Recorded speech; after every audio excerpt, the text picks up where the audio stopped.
We are back. Yes, Sports Take on this Friday. JAKIB Sports YouTube Network. D. Gunn, D. Brooks, R. Ellis. Joined by our next guest, does a phenomenal job covering the Eagles for NBC Sports Philadelphia and just flew in from the combine, and boy, are his arms tired.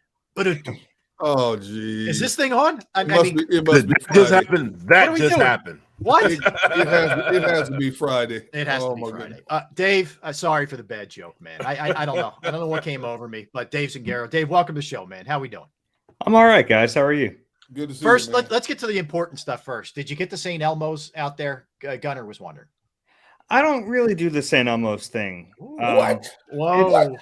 It's fine. It's a good restaurant. I mean, there's a lot of steak in Indy, and it's like I feel like it's the same restaurant like on every street. It's okay. It's fine. What's your go-to? What is your favorite spot there? I bounce around. I try to go to some new places. I try to get out of the steakhouse game here and there. I feel like it's just like a heavy meal in a busy week where, you know, and I'll be honest, I think the shrimp cocktail is kind of overrated. Gunner. You know, yes. What you just said is sacrilegious. I just want you to know. I have no respect for your food palate anymore. I'm sorry. It's fine. It's like it's the experience of doing it. You got to do it once, right? But you know, it's just here's some shrimp drowning in horseradish, basically. Damn. Yeah. Okay. The shrimp are big is a meal by itself. The biggest shrimp I've ever seen. Jeez, it's good. Don't get me wrong, it's good, but it's not. Yeah. You know. All right. Well, let's move off the food. Barrett, did you want to jump in on the food issue here? Yeah, because you didn't find the fine dining that's just 2 blocks from the stadium. I know what you're saying. White Castle. You know what's funny? I passed the White Castle and I thought about just going in there to get some food and sending you a photo just to make you mad. I didn't do it though. You would have made his day. You would have made his day. But all right, so let's hit a couple things here, Dave. We haven't had a chance. It's funny how it wasn't that long ago, but it feels like forever ago. We talked to you a couple days before the Super Bowl. Since then, there's been a loss. There's been coordinators moving on. There's been shots fired with the Eagles players and Juju Smith-Schuster, et cetera, et cetera. But let's start with the turnover here with the coordinators. Johnson elevated. Desai gets the gig on the defensive side. Let's start with Desai. Were you surprised that they didn't stay in-house? And what's the future of Denard Wilson? Are you hearing anything? Yeah, I'll start with Desai. Not surprised he got the job. I've heard really good things about him. And normally, you know, when you're hiring, you think like you want to keep the same thing you hire internally. But this is keeping the same thing with an external hire in a lot of ways because, the Eagles really used a ton of those Vic Fangio principles in 2022. And that really isn't Denard Wilson's background. Like he was under Gannon last year, but he comes from a different coaching world. He was under Todd Bowles and Greg Williams, and I think it would have been a different defense if he was at the controls. Where I think Nick Sirianni really likes a lot of what Gannon did, and I think he wants to keep a lot of that. And I think Desai was the route to do that. Now, it's not like Sean Desai doesn't have his own thoughts, right? Like and the 1 year he was a defensive coordinator in Chicago. It's tough to just look at that defense. I don't think that defense had the talent level. I thought they overperformed for the level of talent they had. And I've heard a lot of good things about Desai.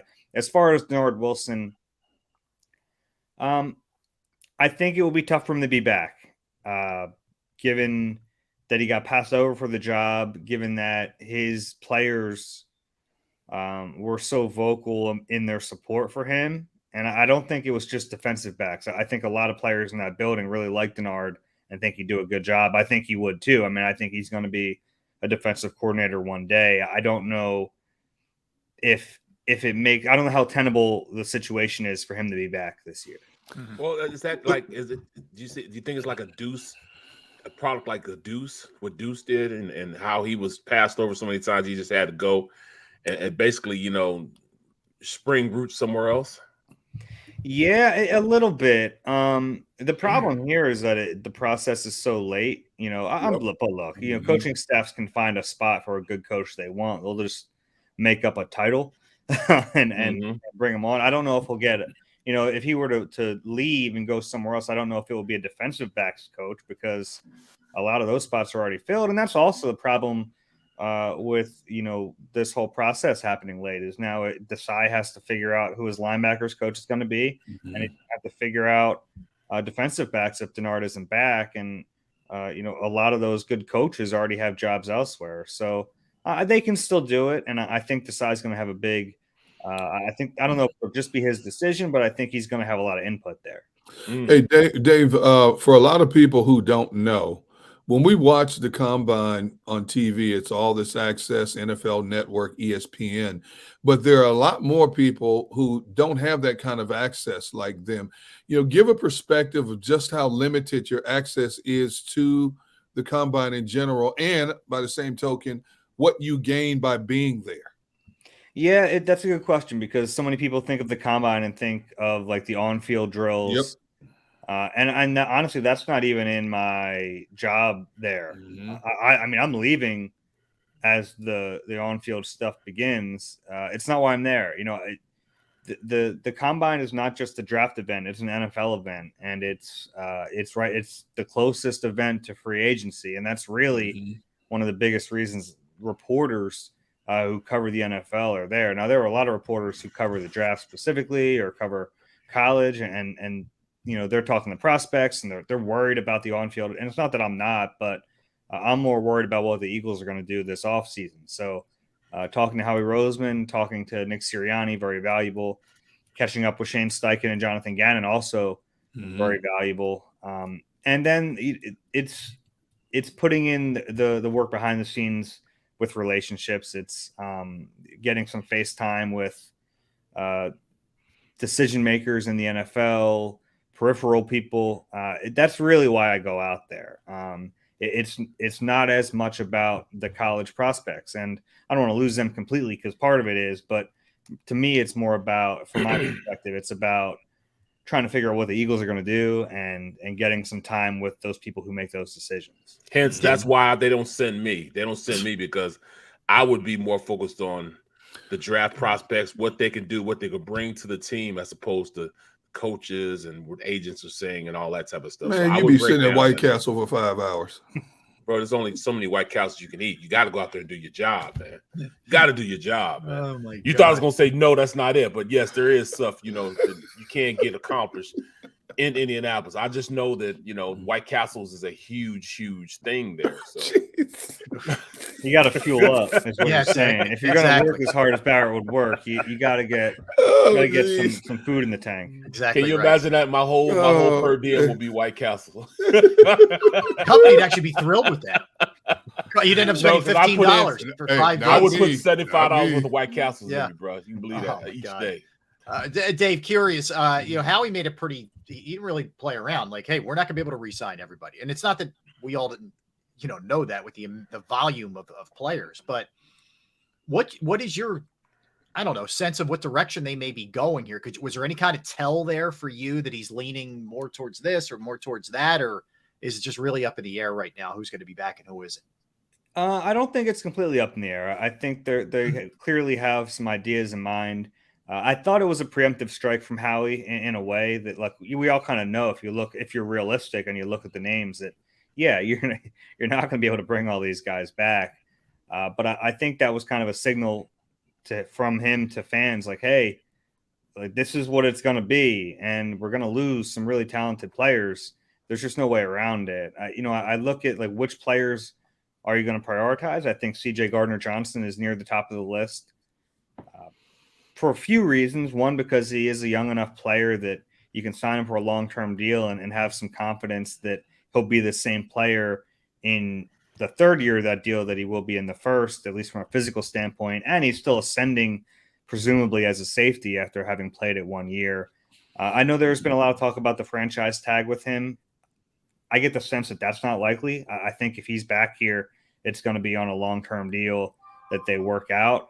Now, sometimes, the Eagles will go into an offseason with ideas in mind, with a plan in mind, but then the market kind of dictates what they're able to do. And if these guys hit free agency, then it's less in the Eagles' control. And if the market for defensive tackles explodes and Javon Hargrave is at the forefront of that, well, then guess what? It's going to be a lot harder to keep him. And you also have to ask and look, I think Hargrave is a really important player. Getting interior pass rush in this league in 2023 is massive. It's so important. And that's really kind of swung, the edge rush for so long was the most important thing by far. And now getting interior rushers is really important, but he's over 30 and you have to wonder about any possible decline if you sign into a major deal. And I don't know where that's going to land. I think if you're looking at which players are going to leave, I think Miles Sanders is very likely going to leave. Now, I could see a scenario where he doesn't get a deal on the market and he's kind of just out there. Like once you get to free agency, it's less likely you're going to keep these guys. But the deeper you get into free agency, it slowly becomes more likely, because if they're not getting the deal elsewhere that they think they deserve or that they think they're going to get, and then it becomes like, okay, if I have to take a cheap deal, I might as well take it in a place where I've already had success, a place where I'm comfortable and familiar. And that's the one area where I wouldn't completely expect Sanders to leave. I think he's going to be gone. I think he'll get a decent deal elsewhere.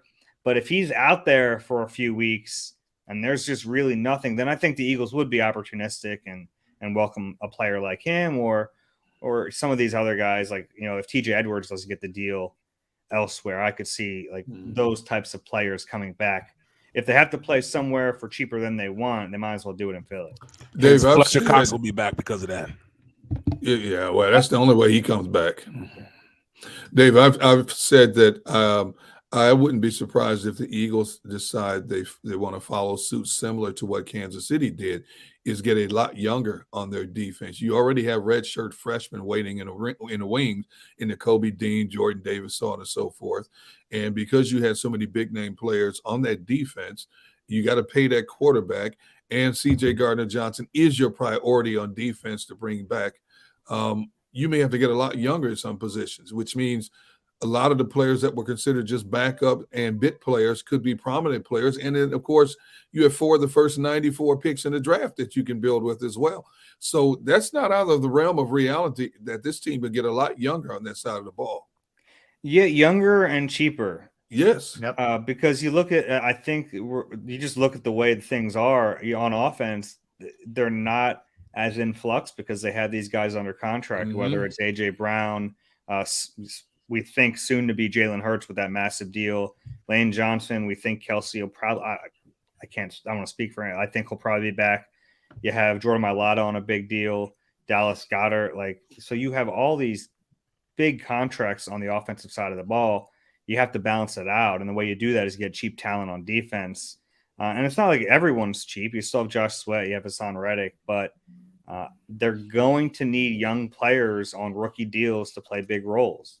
That's the change when you pay the quarterback. When you have a quarterback on a rookie deal, you can spend that cap money elsewhere. And we saw the Eagles do that really well this past season. But this is where the change begins, and you have to figure out a different way to construct the roster once your quarterback is making $45+ million a year. There's just no other way to do it. So Nakobe Dean is one of the big ones, because at least Jordan Davis played in 2022, and he played well for a while there before that high ankle sprain. But Nakobe barely played at all, and I think he's going to be a starter next year. I don't really see a way around that, because even if you bring one of the other linebackers back, well, then Nakobe is the other one who's likely in line. Dave, let me ask you, I'll get back to the combine stuff in a minute, but the Eagles doing all this sort of response to Juju Smith-Schuster, how do you think that sits in the front office with the team? They look at it like it's nothing. How do you think they view it? Is it a big nothing burger? Is it something? The Juju stuff is so silly to me. Yeah, it's childish. It's very childish. And, I think the Eagles would probably prefer for A.J. Brown not to respond, right? Like, you don't want that. Yeah. I think they understand the frustration. It's this guy who's like not that good of a player. He doesn't even really make the play in the game. He just gets held. And now he's on social media talking garbage. They'd prefer not to have A.J. Brown popping off Look, what Slay said wasn't as bad. I think Slay's someone who really tries to respect everyone as much as he can. Like, he's not a trash talker. He'll even like go the other way and really be complimentary of other players. So I think it kind of like offends his sensibilities a little bit to see a young player talking crazy like Juju's been doing. I didn't even understand the video. Yeah, what is Juju's Beijing video was China wild. have to do with It anything? makes no sense. What was that Yeah. about? It was just silly, and I was like catching up. Someone was like, "Did you see this?" And I was like, "Yeah," but I don't even, Well, can you guys explain to me what the Beijing China has to do with anything? I can't. Oh, so then you I guys, was like, see, man, am I I felt old? like I was Like- ignorant of it. I'm No, like, I honestly, half the time I'm like, am I just too old to understand some of this stuff? right. I'm being real. But it was just like, it wasn't funny. It wasn't clever. It was just, and it went on forever. And the That's a bad kidnapping, combination. What was the kidnapping about? Yeah, if you're going to be bad and be short. If you're going to be bad and long, ugh. It was very cringy. At least like the Valentine, which he clearly didn't make, he just posted it. At least that's like kind of funny. Yeah. You know? You can get at least what it is. Yeah. I had an awful moment in Indy this week. You mentioned being old. Pat Devlin, our assignment desk guy, did me dirty. He sent in this old photo of me for the combine. Like it's 30 pounds ago. I didn't have the beard, and I'm that's not walking right. through security, and the guy asked to see my pass, and I show it to him. He goes, "That doesn't look like you." I was like, "Oh, man, That's I don't rough, like man. that I'm old enough to have a photo that doesn't look like me anymore." Yeah. And I was like, "I don't really appreciate you bringing that up, sir. Like, it's clearly me." That made my day. That just Man. made my. That just.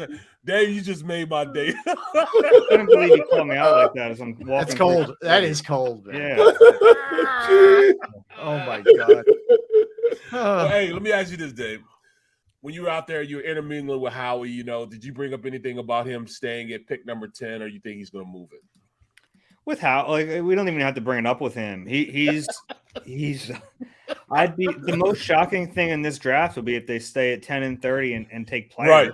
No right, chance. right. They're not going to do it. And Right. look, I think that's one of the things I appreciate about Howie's draft philosophy is it's not about getting the best players. It's about getting the best players and maximizing value throughout the draft. And I think that's a part of it where other GMs fall short.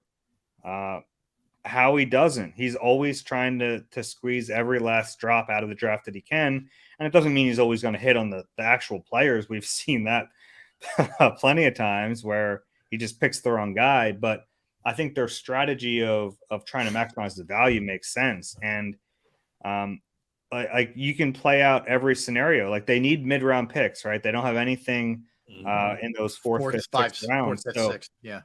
like it makes sense. Maybe they trade back out of the 30 pick and grab a fourth rounder. Like that makes sense. But also in the first round, if they're sitting there at 10 and 4 quarterbacks go in the top 5 picks and take your pick, Tyree Wilson's there at 7 or 8, would it shock anyone to see Howie be like, and there are examples of both cases, right? Like you think of Jordan Davis last year, traded up to get him. Andre Dillard in 19, he was there too long. They traded up to get him. So there are examples of them being aggressive and going to get the player, but then there are also examples of them getting picks and trading back, like we saw with the 2018 draft. They traded almost similarly to where they are now. They had the 32nd pick, then they traded out of it and eventually ended up with Dallas Goedert in the second round. So we say it every year, like he could trade either of those picks in any direction. Yeah, no doubt. Would they be afraid, you think, of Jalen Carter and some of the stuff that's going on there at all, Dave? Would that scare them off? It's I don't know if it would completely scare them off, but it's homework time. Yep.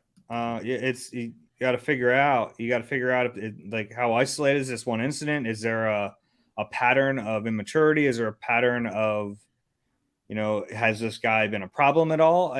It's homework time for every team really who has a chance to get him because the talent's there. It's just you worry about it. This is a serious deal, and I don't know what's going to happen there. When you're looking at elite talent like him, major universities do an impeccable job of hiding a lot of their transgressions.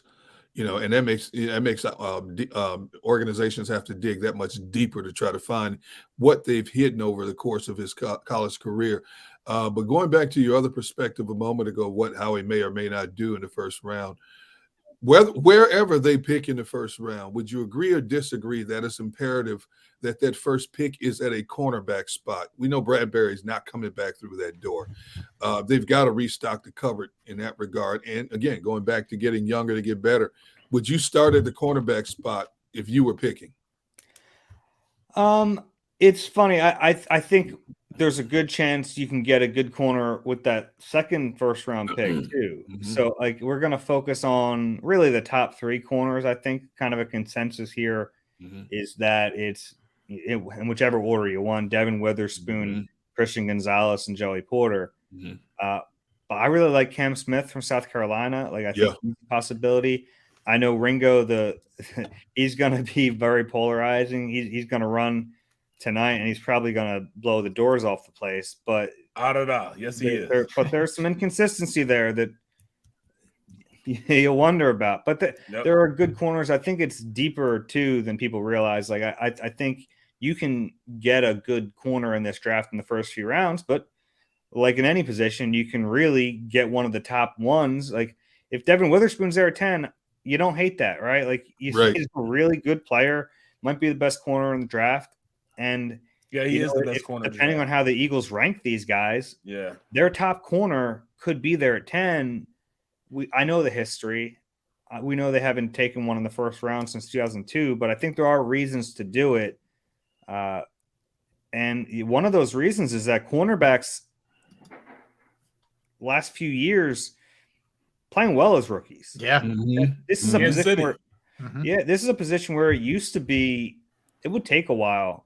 And I think that the college ranks have really changed that. Receivers and corners are coming in the league now playing well off the bat. That didn't used to be the case, but we've seen like Sauce Gardner last year, Patrick Surtain a couple years ago, Horn, like all these guys in recent years, these top 15 picks at the cornerback position, not all of them, but a lot of these guys are making impacts immediately. That's got to be really intriguing for the Eagles. Dave, any whispers about Hurts' situation? Where that could be headed here, in terms of quickly, long term. If you're judging by what he said, where do you think that stands? Yeah, I think they're trying to get it done. I don't think they're trying to hide that either. I mean, they're on record basically saying, "Yeah, we want to get this deal done." I think there is a little bit of an incentive to get it done quickly. Because you're not working in a vacuum here. You have 2 other big contracts coming down in the NFL with Joe Burrow and Justin Herbert, who, look, I don't know if that would set the floor necessarily if one of them goes first, but if there's a chance that sets the floor, you want to set the floor. You don't want the floor to be set for you. But you're also, I think they're realizing that it's going to be a lot of money. Like there's just, you can structure it differently. The guaranteed money matters, but it's going to be massive, and they have no choice. Like even if internally, and I'm not saying this is the case, even if internally they were like, he's not worth it, it doesn't matter. Like, if he's the guy and he's the guy, you got to do it. If Daniel Jones's camp is asking for average of $45 million a year, what the heck is Jalen Hurts worth then? What is his worth? You can ask for whatever you want to ask for. Yeah. Right. I mean? But the problem is these teams are giving these quarterbacks, Kyler Murray, Deshaun Watson, stupid money. Well, that's the problem right there. We're talking about it drives up the market. He's top 3, top 5 ranked quarterback in the league right now. As we see it, as we just saw, second quarterback. He was the second best quarterback on the field, second best quarterback in the NFL on the Super Bowl Sunday. So you gotta pay him accordingly. So if you set that number, you've got A-Rod at $50 million a year, 59. And then you got a guy like Patrick Mahomes, who is the best quarterback, making $45 a year. Does he make more than an old contract with Patrick Mahomes or the new contract with A-Rod? There lies the problem. It's gonna be huge. There's no way around it. It's funny. The quarterback market has exploded in the last few years. It's like You got to catch up because in your head you're like, yeah, quarterbacks make what, like $30 million a year? No, that's long gone. I mean, you're in the 40s. If you're a top tier franchise quarterback, you're easily in the 40s, and with Jalen, he's going to be pushing around 50, I think. Yeah, I don't think there's any question about that one, man. That is for sure when it comes to Jalen. Hey, do you think it'll happen this year? Do you think it'll happen in general? The tush push, which they're trying to eliminate here, and why? Why is it being eliminated? It's tough because I think there's definitely opposition to the tush push, but I don't think it's all negative about it either. Like a bunch of coaches very complimentary of the Eagles. I think the fear is that it's going to become this play that everyone does and it's going to be automatic. I don't think that's the case. I mean, I think the Eagles really were good at it, and it's not like a technique-less play. There's a lot of technique that goes into it. You have to do it just right. If I'll tell you this, if it doesn't get outlawed, other teams are going to try it, and they're not going to be as successful with it as the Eagles were. Yeah, they don't have a 600-pound squatting quarterback doing it. So that's the difference between what we're talking about, man. But hey, Dave, am I going to see you later on there? You working today, man? Or I'm not going in today. I'm exhausted. That's BS, bro. I don't blame you, Dave. Don't go Wait, in, man. He's already mad at me, guys, because they're mad at me right now because I get my little vacation on Wednesday, Thursday, Friday. And then he comes to me. He comes before he leaves to go to the combine last week and said, hey, what's going on, man? Where you going on Wednesday, Thursday, and Friday? I said, why you ask that? How you know I'm leaving? They got me working all 3 days. Dave's in the hot seat. Dave's in the hot seat now. I'd say I'd see you next week, but I won't see you. Leaving poor Dave behind, man. It's not right. So he's like, I'm working too much when you leave, man. I was like, appreciate it, Dave. Appreciate it, man. Yeah. Dave, basically the baton has been passed. I used to do that to Barrett all the time. Now he's doing it to you.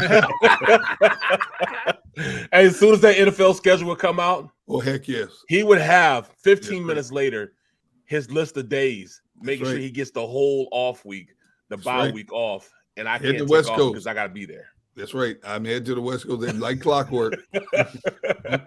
My favorite was when I used to take off a week of training camp, and then I got away with that for like 7 years, and then all of a sudden. How'd you do that, by the way? Right. I'm still trying to figure that out. Right. How do you take off? Everyone else, the rule was once camp starts till the end of football season, you can't take vacation days somehow. Unless it was the bye week. Okay. You know what I did one time? How crazy I am? We were during training camp. This was like 3 years ago. My buddy got married in Chicago.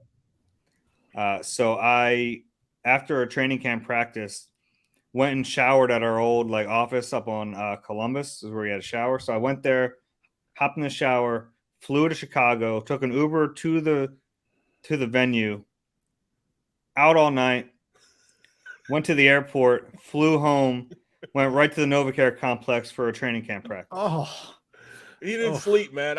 You need to talk to me. I never would have done that, bro. There's no way on God's green earth. No, I take that back. I have done that a couple of times when I would do college football games. I had to be back before 1 o'clock. I'd do a game that night, and instead of going back to the hotel, I go straight to the airport, get on a plane, fly back, and I had to be on a red eye back before. We were in it was a Cal Berkeley game. I had to be back for a 1 o'clock game. And it was a night game. And I would drive straight from there, straight to the airport, jump on a plane, fly all the way back from Cali. And I couldn't sleep because I snore, because I got sleep apnea. I snore, so I couldn't sleep. Or else I'd be waking everybody up, or they'd be poking me or something. If they wake me, I'd be pissed off. So I would stay up and then do the show, and then pre and post game show, and then I'd finally get some rest. But you did it, and you didn't have to do it like that, bro. You could miss a day at practice. I'll tell you what, that's a young man's game. The guy on my credential could get away with it. This guy couldn't do it anymore. Man. I think Pat Devlin's trying to imply we need this guy. That's a great story right there, man. That's a great story. Oh, Dave, good stuff, man. Follow Dave D. Zangaro at NBCS and, of course, NBCSportsPhiladelphia.com. You can check out all of Dave's work and Eagle Eye podcast with our friend Ruben Frank. Dave, keep up the good work, man. We appreciate it. You, bro. Appreciate you, Thanks, man. guys. See y'all. All right, Dave, you got it. Yeah, Dave Zangaro, always good catching up with him. All right, let's get a timeout in here, and when we come back, guys, We'll dig a little bit deeper into the Eagles, their success last year, how much of it was schedule driven. We'll look ahead to 2023, who they play home, who they play away, and we'll look at how talented the rosters are of the teams they're competing with in the NFC East. We'll do all that when we get back. Don't go anywhere. Barrett Brooks, Derek Gunn, Rob Ellis, Sports Take, JAKIB Sports YouTube Network. Right now, it's time for me to tell you about Pro Action Restoration. Pro Action Restoration. They are the folks that you reach out to if you have a home, you have a business, you have a property that you own, and you go through the pain and inconvenience of water, fire, smoke, mold damage. They're on call 24 hours, 7 days a week to assist. I can tell you this personally because it happened to me. It happened on a Saturday morning. Called them. I'm thinking, man, are they ever going to get out here? Am I looking at them coming out on a Monday? What am I going to do? No, boom, they were right out. Took care of things, cleaned it up. Crew was professional. The price was right. Couldn't have been a better experience. They are licensed, bonded, fully insured. And Pro Action Restoration has been serving the tri-state area for more than 2 decades. And they will work in conjunction with your insurance company also. So again, it could be water, it could be fire, it could be smoke damage, mold remediation. You name it, they can handle it. Give them a call, 610-623-3760, 610-623-3760, or online at proactionrestoration.com. That's proactionrestoration.com.